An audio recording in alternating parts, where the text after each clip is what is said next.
lines.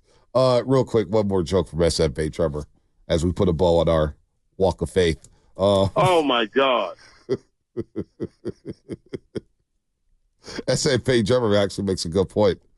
Looks like Butcher Boy doesn't have time to be on the Warriors pregame show anymore. He's booked and busy for the next 12 months. That's a good one. Come on. Laugh a little bit. Laugh a little bit. Laugh, man. It's Friday. I'm just worried that when I see, Father Patrick, Father Mike, they're going to be like, what is going on here? Oh, they listen to the show? Well, then Father Patrick, huge Niner fan. Oh, wow. Huge Niner Father fan. Patrick, he knows what I'm saying is very true. I mean, I'm sure Father Patrick gets some people coming up to him, calling him, looking for confessions. Like, dude, stop wasting my time, man. Father Mike was actually at the Olympic Club on Father Mike LaRocca. He was at the fight night? Yeah, he was out there the other day. Well, so he was having a little fun, huh? Yeah. He wasn't in God's cathedral. No. Oh. What is going on here? So back to quarterbacks.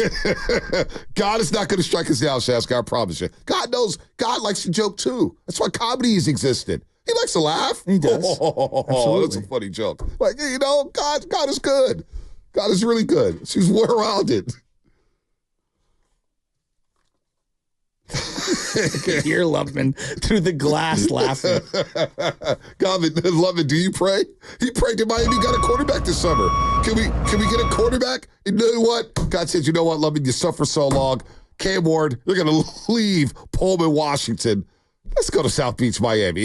Clean it up, Auntie. I'm a big believer in balancing it out with a little bit of praise every now and then and being grateful for what you have, not just always asking. That's all.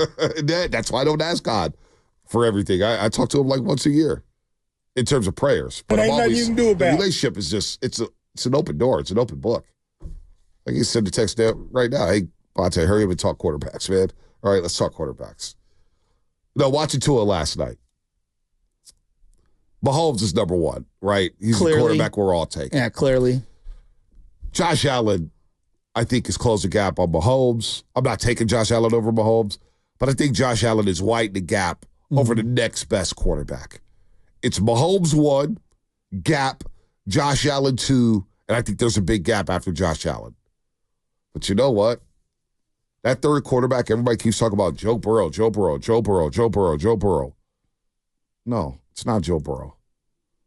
I'll tell you, after watching quarterbacks through the first week and a half of the season and watching what I saw from Burrow, and I heard what you said about Cincinnati, don't freak out on them. They always start off slow.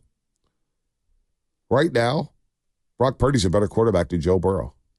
And right now, after watching these quarterbacks, I'd rather have Brock Purdy quarterback of my team than Joe freaking Burrow. So you're saying he had a better week than Joe Burrow? I think he's had a better year and a half than Joe Burrow. Since Brock Purdy's been inserted at quarterback, he's been better than Joe Burrow. Now, Joe Burrow's had flashes. Joe Burrow's special, but he's also 5-5 in his last 10 games. He's had some injuries. His wrist already seems to be hurting a bit. And you took away one of his playmakers last year, T. Higgins, and he looked pedestrian. He looked very, very pedestrian. And he's kind of looked like this over the last 10 games. Joe Burrow has all the attributes, the arm strength, the IQ. But we put him in the top 3 like it's, Joe Burrow, Joe Burrow, Joe Burrow. I don't even know if he's played like a top 10 quarterback over the last year, Shasky. And that's why I think Niner fans, we need to feel really good about having Brock Purdy.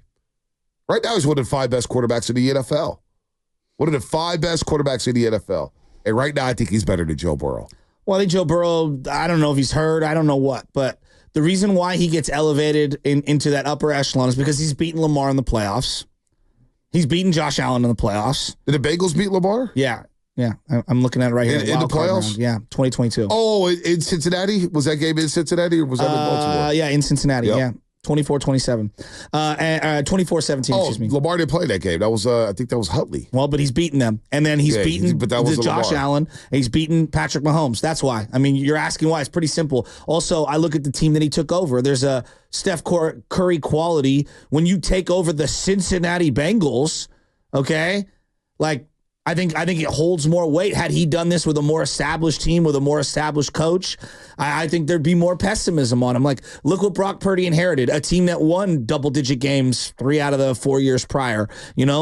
Kyle Shanahan is regarded as a high-level coach. So, fair or not, I think a lot of people dilute Brock Purdy. I think part of the Joe Burrow narrative, if you will, the conversation is like, does anyone think that Zach Taylor could take over the Carolina Panthers right now and turn them around? Probably not. Does anyone think that Cincinnati Bengals are some well-oiled machine? Like, outside of Joe Burrow? Not really. Jamar Chase is a superstar. What? Jamar Chase is a superstar. I'm talking about when he got there. Oh, when he got there, yeah. I mean, they were pretty low. He's the number 1 overall pick. Zach Taylor helped build them, though. He helped build that team. I mean, if we were just doing like pick coach that you want, I don't think most people are taking Zach Taylor in the top 10. So you're asking why he gets elevated to this? I think it's because of all of those things. He did throw 4,500 yards and back-to-back 35 touchdown seasons. So the guy's been really good. Has he been good the last year and a half? No, because he's been hurt. I don't know if Zach Taylor might be a top 10 coach.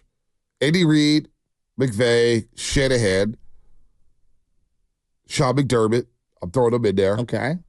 Zach Taylor's been better than Tomlin the last 3 years. He's been better than Tomlin.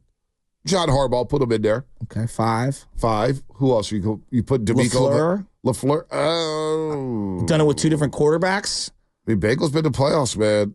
Zach Taylor's damn good. I don't know if there's still better coaches, but we're getting sidetracked here.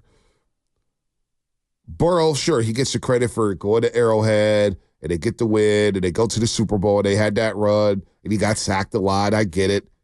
He was special during that run, and maybe he gets elevated.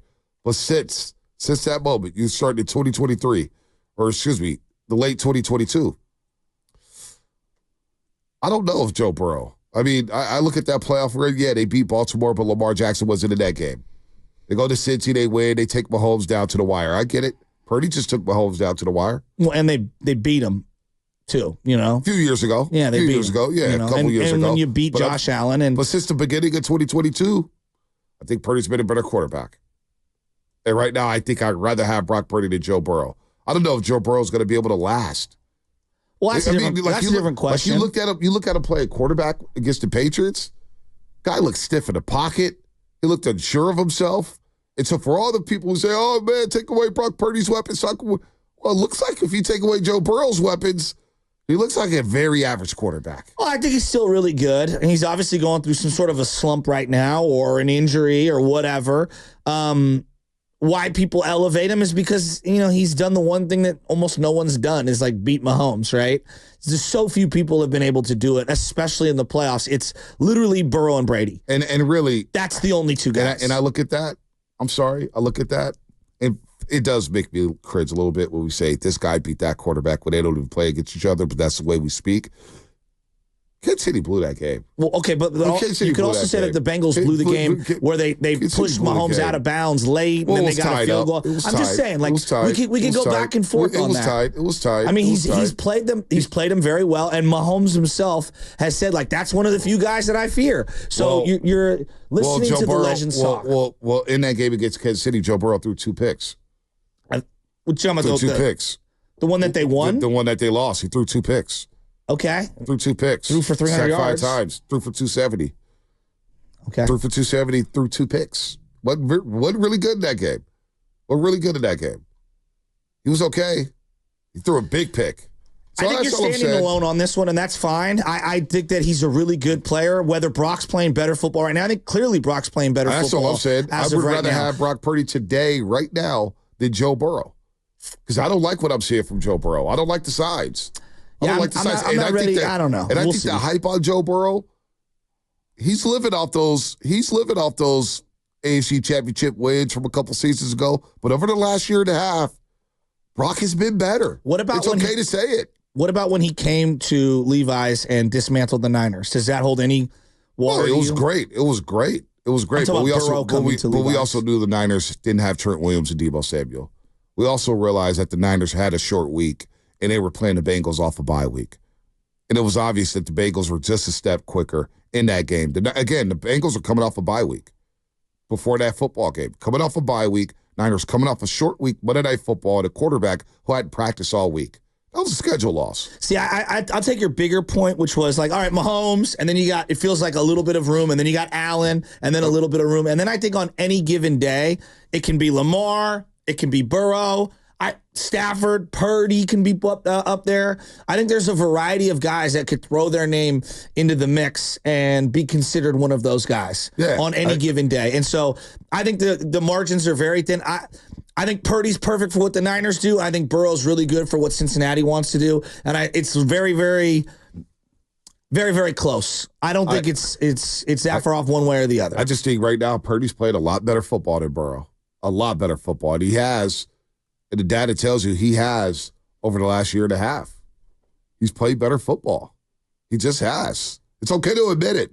But, I was just thinking about it last night. I'm watching Josh Allen. I'm like, Joe Burrow's not on the same level as Josh Allen right now. No. Not even close. Josh Allen's really good. Not even close. Joe, we need to start talking about Joe Burrow like Baker Mayfield right now. Is he playing better football than Joe Burrow? He has over the last 8 weeks, last 10 weeks, date back to last year. I mean, I like Joe Burrow a lot. But the hype, we get on Lamar Jackson for everything. Because Lamar's done nothing in the playoffs, Monte. He's very straightforward. Okay, but he carries that team. But that's the same thing with James Harden. With a lot less playmakers. Okay, but this is why James Harden got crushed year after year. Jalen Hurts, think about the dialogue about Jalen Hurts. He's got to a Super Bowl, too. I don't think anyone throws him in the top 5 anymore. But we get on him for everything. And Jalen Hurts has been really productive with Philadelphia. Really productive. I don't think we put him. I think he had the 1 year, and I think since then there's been a dialogue about him. I think Joe Burrow, this is a big year for him to try to prove to stay healthy. There's no doubt about it. And he hasn't looked great. And whether it's the real injuries, the not good injuries, I think the reason the guy gets the benefit of the doubt, he was drafted number 1 overall by one of the worst organizations in sports. Nobody really thinks that highly of Zach Taylor, fair or not. And I don't know about that. Zach Taylor's been really good. I don't know about that. I don't know how people feel about Zach Taylor. I don't. Maybe casuals don't like him. Zach Taylor's done a lot of good in that system in Cincinnati. The playmakers that he has, the way they ran their offense. Zach Taylor's a damn good coach. I don't know if he's a good coach because when he didn't have Burrow, they didn't win, and when he did have Burrow, they did win. I think he's all right, but I don't think most people are like, Zach Taylor, that's the coach I have to have. I'm explaining to you why people give Joe Burrow so much benefit of the doubt. And guys like Baldy who break down film speak glowingly about him. I hear that. Burrow's not a bum. I'm not saying he's a bum. But right now, Purdy's playing better football. And when Burrow struggles, we make all these excuses for him. When other quarterbacks struggle, he's just not good enough. He's not this. He's not that because of a couple playoff wins. Does he have more playoff wins than Jimmy? I don't know, but I know in those games he played better than Jimmy. I don't know. I just think Joe Burrow, the hype has gotten a little too much. He may be overhyped, and we're afraid to say it. Why are we afraid to say Joe Burrow's overhyped? In Cincinnati, let's not act like Cincinnati's been dog poop for many years. Let's not act like Marvin Lewis didn't take that organization to the playoff year after year after year after year. And I know what they did. They lost. They were winning division championships. Cincinnati's been good for a while, man. Wow. Zach Taylor, I like Zach Taylor. Anyway. More on that, 888-957-9570. A lot of people think I'm high right now. Explain why Brock Purdy hasn't been playing better football than Joe Burrow. Explain it. I think he has. I don't think anyone would argue. Like the numbers speak for themselves. I think they would. I think they would. All right, we're coming up. We got a break because I see the boys back there squirming.